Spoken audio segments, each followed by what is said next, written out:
Andor Season 2 has been finished for almost a week, and I think it's finally time for me to give my honest review of Andor Season 2. Overall, Andor has been my favorite Star Wars show since probably Clone Wars. Andor Season 2, in my opinion, is the better season out of the two Andor seasons.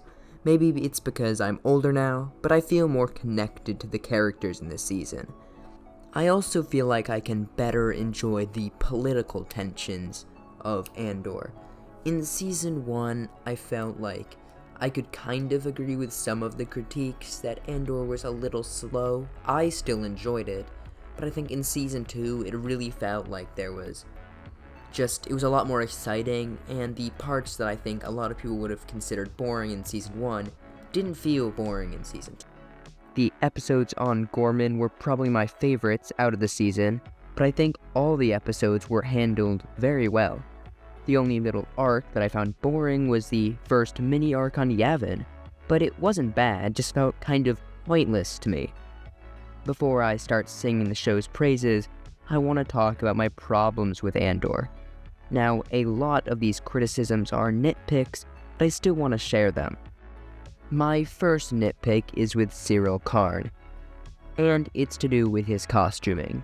I feel like every costume in the show worked perfectly, but for some reason when I was looking at Cyril's costume, it just felt a little too much like a normal dress suit to me. I don't understand why, because there's a lot of other characters who wear very similar outfits that I'm fine with. It's just Cyril wearing his outfit feels just a little too real for me. Again, it's a nitpick. I don't understand why I feel that way, but it's something that stood out to me on my first watch of the show. My next nitpick is probably the most justified of my two nitpicks, and it's that I wish we saw a couple more aliens in Andor. We definitely see them, especially considering that a lot of the planets we visit are not very alien populated, i.e. Gorman. It's a very human-centric world, but I will say I think seeing one extra Rodian or Twi'lek on Coruscant could have just made the show feel more lived in. Though I do want to note that this is not a problem that Andor has. It already feels incredibly lived in. When I say lived in, I just mean feels a little bit more like a Star Wars, if that makes sense. I mean, it does. I'm messing up my words here. You know what I mean. Now, I want to talk about what I actually like in Andor, and there is a lot to like. First off, the cinematography is masterful. Tony Gilroy is really good when it comes to cinematography, and every shot feels like it has a meaning, and I love that. One shot that Tony uses that I really enjoy seeing was a variation of the classic over-the-shoulder shot, where the camera is located on the left wing of a partisan X-Wing. And he uses this angle a few times, but I think that example is the easiest to explain. The sound design and the music is also on point. Like the cinematography, I felt like everything had a place, and I loved how the music went from very electronic to more orchestral as the show progressed. One thing that I definitely missed the first time I watched the show, and wouldn't have probably realized if it had not been for Eckhart's Ladder's review of Andor, is that the music we hear at the very end of the show as Andor's walking through Yavin is the same music that we see when he first is leaving with Luthen in Season 1. Now, before I get into the plot details I liked, I just want to talk about some of the small details I enjoyed. One of the most notable ones for me was seeing the Imperial Army troopers actually buying some food at that general store type place on the planet in the first arc. And I also just love seeing the different way the Imperial cadets we see on Gorman act compared to the Imperial ISB Tactical Enforcers act.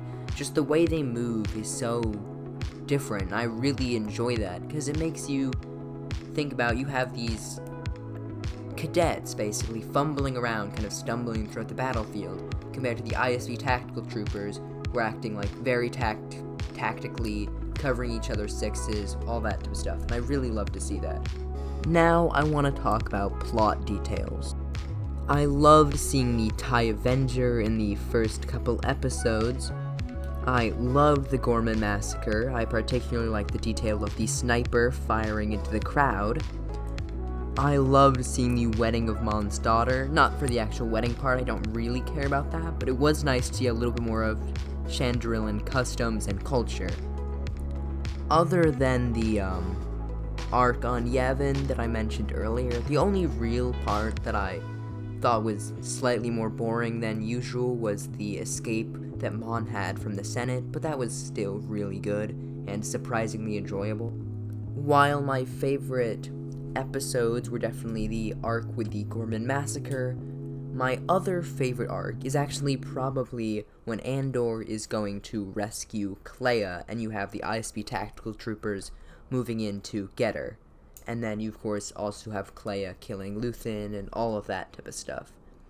I'm not a big fan of the flashbacks with Luthen and Clea, just because I kind of liked the mystery of it all. But I still thought they were passable. They weren't horrible. And then in the final episode, I really loved seeing Major Partagaz kill himself. I don't really know why, I just love the ISB kind of meeting environment and those scenes. And it was really interesting just to see how Major Partagaz was in his last few moments. Can't really describe it, it's just a vibe that I really, really enjoyed. When I was watching the moment when Cyril just gets gunned down in the Gorman massacre, when I was first watching it, I felt like it was kind of a cheap way for him to go out, like it was kind of disrespectful to his character. But thinking a little bit more about it, I've started to kind of recognize the symbolism behind it, how he was, in many ways, just a nobody. He kind of views himself as this hyper-important character, and I think his death, just so abruptly, just shows how, in many ways, he was just a cog in the machine. He was nobody important, and I really like that detail looking back on it. I also liked the final scene of seeing Bix with a child. I kind of already suspected that she was probably pregnant when she left, but I do hope that we don't ever see this child again. I kind of like the idea that I feel like if the child heads into the rebellion, that kind of takes away the whole point of Bix leaving, because she left so Andor could stay in the rebellion and continue fighting while she protects her child, basically. And I feel like if this child gets into the rebellion, then what was the whole point? Now, that's it for my review of Andor, but I have a little treat for you folks, and that's a quick couple sentence review from each of my parents. A little background. So, probably since Mandalorian Season 2, my parents have been watching all of the live-action Star Wars shows with me, and while a lot of the times I will watch the episodes right as they come out and stay up late to finish them, and then I will have to catch up with them later, they have still seen every Star Wars show. And my father has even read some of the Timothy Zahn books. So, let me quickly jump in with a review from my mom of Andor. I thought the show was really great. The characters were really engaging. I was really excited to watch it week to week, and I thought it was beautifully shot. Definitely my favorite Star Wars TV show so far. And now, my father. I loved Andor. I think it was really awesome. I love Dedra. She's like my favorite character, and I'm sad that she's not coming back. And Willman, I thought that was kind of a weird thing, because when he was doing the breathing and the rasping and all that thing, again, I didn't think that was really kind of cool. Like it was sort of like a symbolic thing, and I didn't really understand why that was really all that cool. But overall, I think it was all awesome. Andor rocks. So, quickly, just to summarize what my father was saying, the first thing that he was talking about with Willman was basically, he was saying that when Willman was inhaling all the Rhydonium with Saw Gerrera, he thought it felt kind of stupid, like it was to him the equivalent of doing marijuana to prove that you wanted to, like, join a sorority or something. That's my interpretation of what he was saying. But it just felt like something that was dumb to do, that really didn't have a purpose. Like, you were just doing it to prove something. Anyways, yeah, thank you so much for watching this review of Andor. I'm hoping to get back onto regular posting. I know I've been saying that for so long, but hopefully this time will actually be the time I get back to uploading weekly videos. I have so many scripts finished that I just need to upload. But then again, yes, thank you for watching this video. It's been an honor to make this video. And with that, thank you for watching. Peace out.